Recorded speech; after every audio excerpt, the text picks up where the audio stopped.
Hi there you guys, it's Krista with Krista's Creative Chaos, coming back with a video on artist trading cards. So I'm teaching you guys about this healing journey that I'm on and finding joy in art.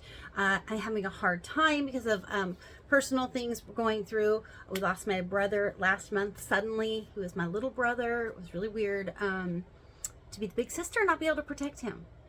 And just poof, gone. And we don't have any answers yet or anything, but you guys, art helps me work through things. I hope art helps you work through things. So I decided to focus on artist trading cards with all of this going on, because big pieces of art were just too much of a commitment for me at the time. And I'm still working through stuff, because sometimes you have a good day, sometimes you have a bad day. Maybe it's mental health for you. Maybe it's a job change or a job you don't like. Maybe you're just looking to add a little joy into your life. Artist trading cards are a great way to do that. You do not have to have talent. I'm going to show you. I talked in a different video. If you look for it, it was from last week. I talk about how to prep, how to get the cards ready to go. Okay. So artist trading cards are small pieces, small little works of art or collage or drawing or painting. Again, I'm going to show you ways you can do it that don't require a lot of talent, but will still give you that healing, little bits of joy and things in your day.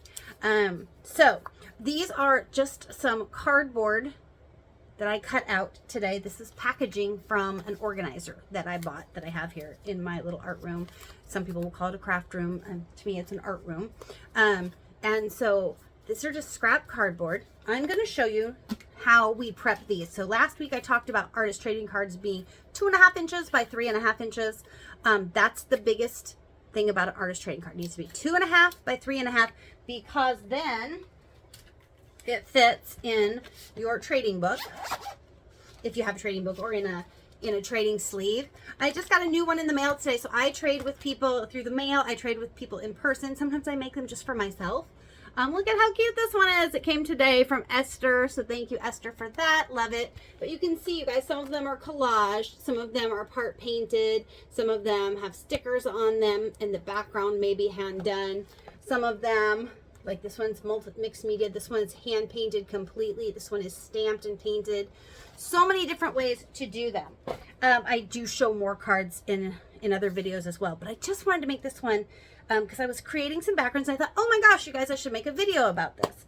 So I'm going to show you how some of these cards look right now that are, so I do mixed media, which means I layer different medias on top of each other because I find it very therapeutic. So this morning I Netflix binged. What was I binging? I'm trying to think what it was, you guys. Oh, a show called The Bear. It's about a restaurant. So, anyway, so I was binge watching The Bear because the second season just came out, and I was cutting all of this up. So I saved junk mail, I saved scrap cardboard and things like that to cut these. And watch the other video to get instructions on that. Okay. Oh, one thing, you guys. I have 10 subscribers now. Yay! Thank you so much. If I get to 50 subscribers, I can go live. I went to go live. I thought I could go live like you do on Facebook and stuff, but you can't on YouTube until you have 50 subscribers. So if you could do me a favor and hit subscribe below or above, whichever it is, that would be amazing, because then we can get to 50 and then I can actually see comments and we could chat, and that would be wonderful.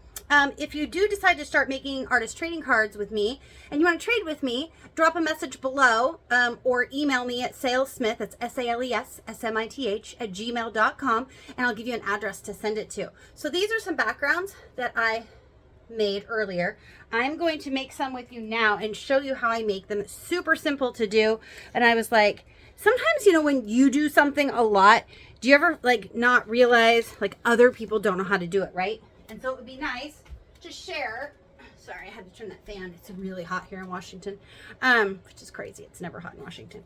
But we're having a hot heat wave, hot spell.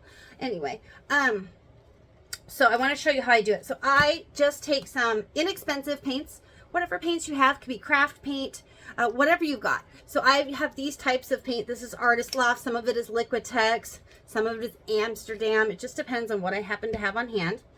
And then I squeeze my stuff out on a palette like this. This is just a clear plexiglass. You guys, you can use, if you have a plastic plate, If you have a ceramic plate and you can wash the ceramic plate, just if you do a ceramic plate, choose one that you're not then going to use for food later, because some paints have dyes in, or micas and things in them that aren't good for you. So if you were to not get it all off when you washed it, it probably wouldn't be good to try and eat food on that later.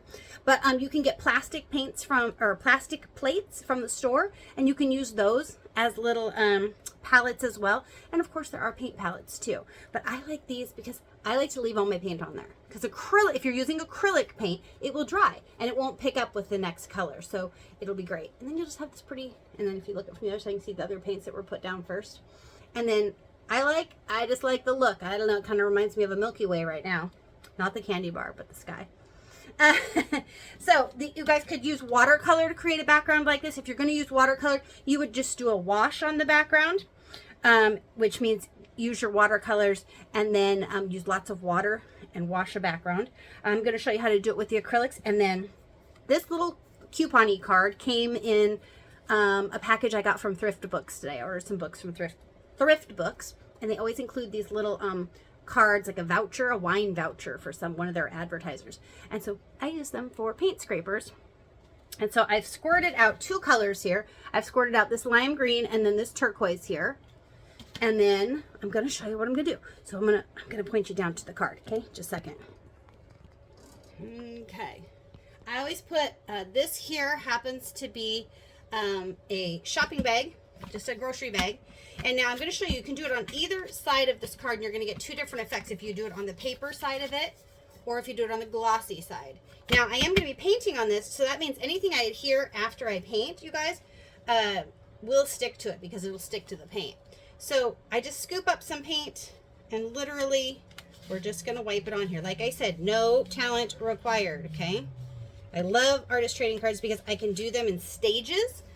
So like I said, this morning I was binge watching TV and I just cut out all the cards. And then now tonight we're going to be watching The Bachelorette here in a little bit because we like The Bachelor and The Bachelorette. And so I will be doing these backgrounds on the cards while doing that. And I thought, well, I can't record while we're doing that. So I ran in here real quick to make this video for you. Now, can you see the texture on this card? Let's see. Can you see it? So if you can see the texture on the card here, I love texture on my artist trading cards. So I'm going to leave that just like it is, okay? And now that was on the white side, so that was the smooth side.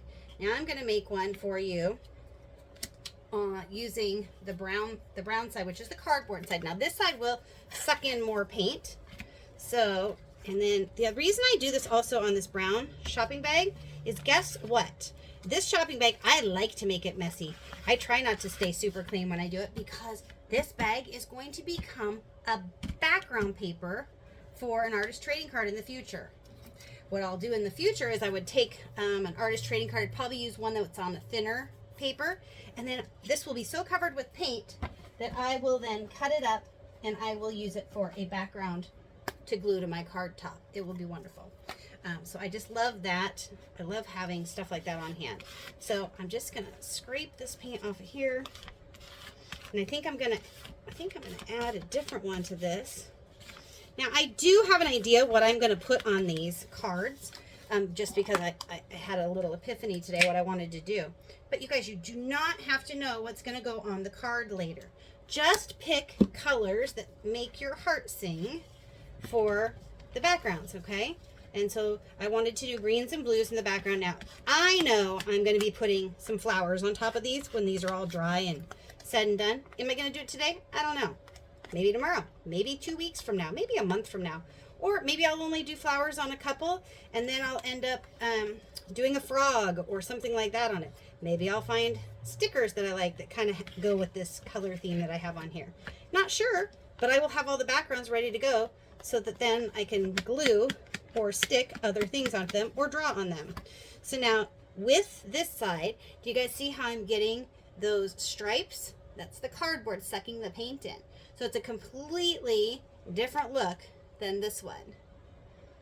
So super fun. So I'm gonna set those aside to dry. I kind of like the way those stripes looked. What do you guys think? I liked the stripes. So I'm going to make some more. I would like you to pick out 2 of your favorite colors. and make some backgrounds on some cards. Cut them out 2.5 inches by 3.5, so it's 3.5 long, 2.5 wide.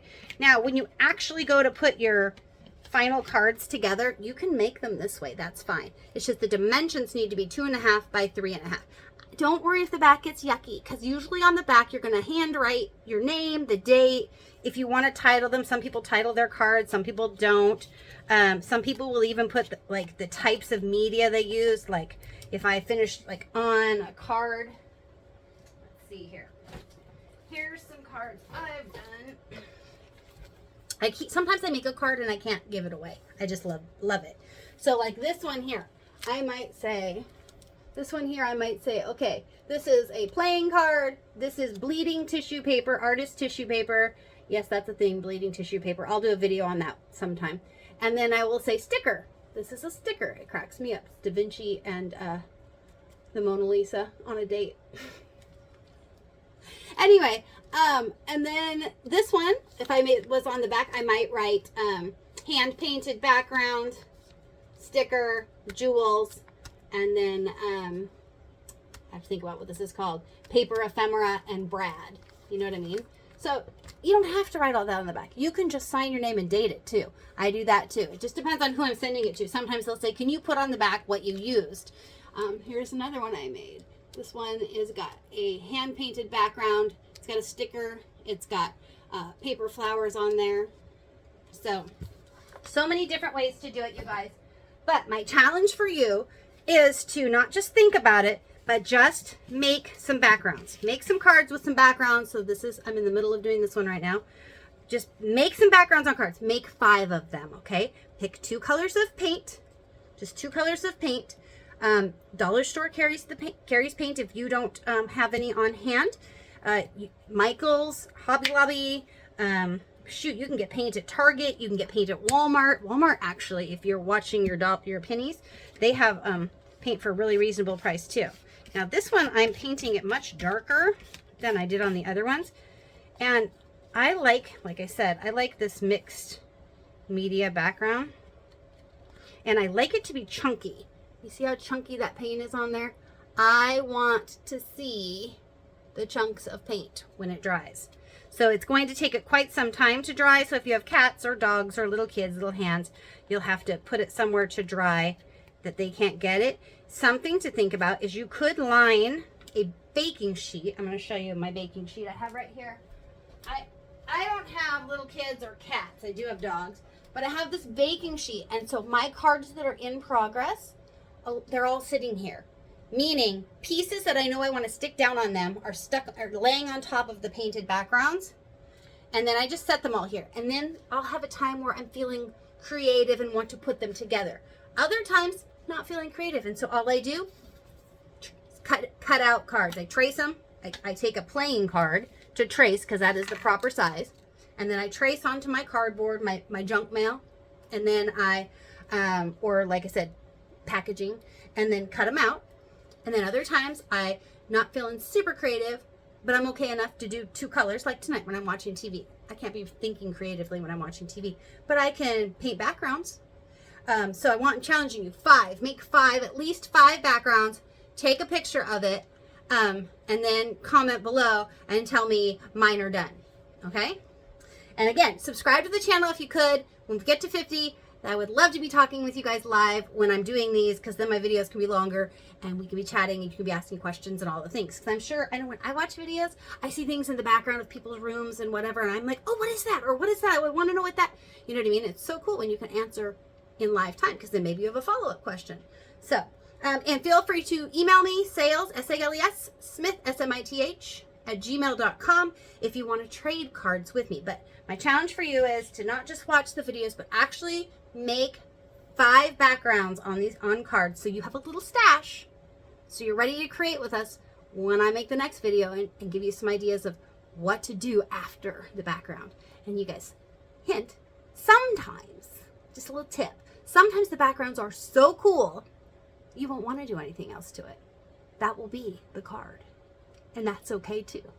And so you might be like me and you might decide to take a page protector or a bowl or I don't know, a little plastic thing from the dollar store or something, and put some in that you're going to keep yourself because you don't want to give them away because they really speak to your heart.